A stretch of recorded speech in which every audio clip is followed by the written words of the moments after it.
Petrol নেই, feeling স্টেশনে গিয়ে এমন অভিজ্ঞতার মুখে গত এক মাসে অনেকেই পড়েছেন। ইরান যুদ্ধ এই সংকট তৈরি করেছে বিশ্বজুড়েই, কিন্তু বাংলাদেশে পেট্রোলের চাহিদা মেটে দেশেরই উৎপাদনে। এই তথ্যটি জানার পর এই প্রশ্ন স্বাভাবিকভাবেই আসে, তাহলে সংকটের কারণ কি?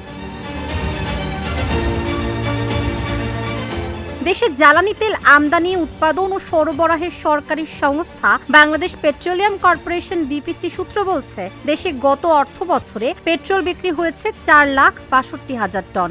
একই সময়ে অকটেন বিক্রি হয় 4,15,000 টন। জ্বালানি তেলের মধ্যে সবচেয়ে বেশি চাহিদা ডিজেলের। 2024-25 অর্থ বছরে দেশে এই জ্বালানি তেলের চাহিদা ছিল 43,50,000 টন।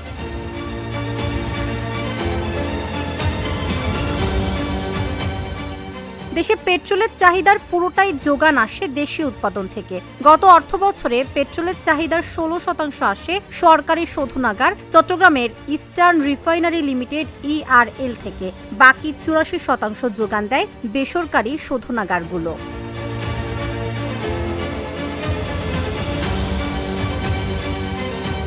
প্রতি বছর 15 লাখ টন অপরিশোধিত তেল আমদানি করে ERL। সেখান থেকে পেট্রোল, ডিজেল, ফার্নেস সহ বিভিন্ন জ্বালানি উৎপাদন করা হয়। ERL সূত্র মতে অপরিশোধিত জ্বালানির মজুদ প্রায় শেষের দিকে। সৌদি আরব থেকে 1 লাখ টন অপরিশোধিত জ্বালানি আসার কথা রয়েছে।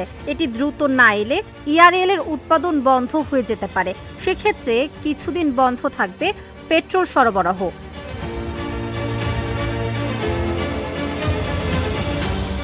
পেট্রোলের চাহিদার অধিকাংশ পূরণ করে বেসরকারি শোধনাগারগুলো। দেশের 4টি বেসরকারি শোধনাগার থেকে নিয়মিত পেট্রোল কেনে বিপিসি।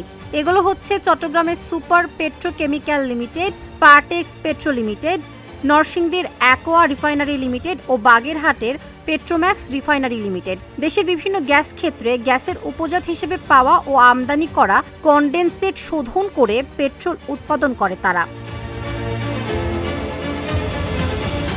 বিপিসি সূত্র মতে 3 এপ্রিল পর্যন্ত পেট্রোলের মজুদ ছিল 12,756 টন। এই মজুদ দিয়ে 9 দিন চলার কথা। প্রতিদিন নতুন পেট্রোল যুক্ত হয় মজুদের সঙ্গে। এপ্রিলে পেট্রোলের চাহিদা ধরা হয়েছে 44,000 টন। এর মধ্যে দেশীয় পরিশোধনাগার থেকে পাওয়া যাবে 35,000 টন। গত 1 থেকে 4 মার্চ পর্যন্ত পেট্রোল বিক্রি হয়েছে 9,380 টন। গত বছর বিক্রি হয়েছিল 6,480 টন, যা আগের বছরের চেয়ে 45% বেশি। তবে গত বছরের তুলনায় মার্চে পেট্রোল সরবরাহ প্রায় 15% কমেছে। তাহলে এখন সংকট কেন? পেট্রোল মজুতের বিষয়টিও আসছে আলোচনায়। বিভিন্ন স্থানে প্রশাসনের অভিযানে মজুত করা পেট্রোল উদ্ধারের ঘটনাও ঘটছে। তবে পর্যাপ্ত মজুত থাকার পরও পেট্রোল সংকটের জন্য প্যানিক বাইং বা আতঙ্কিত হয়ে কেনার হিড়িককেই দায়ী করছেন সংশ্লিষ্টরা। তাবাসসুম সেজুথি, ঢাকা জার্নাল।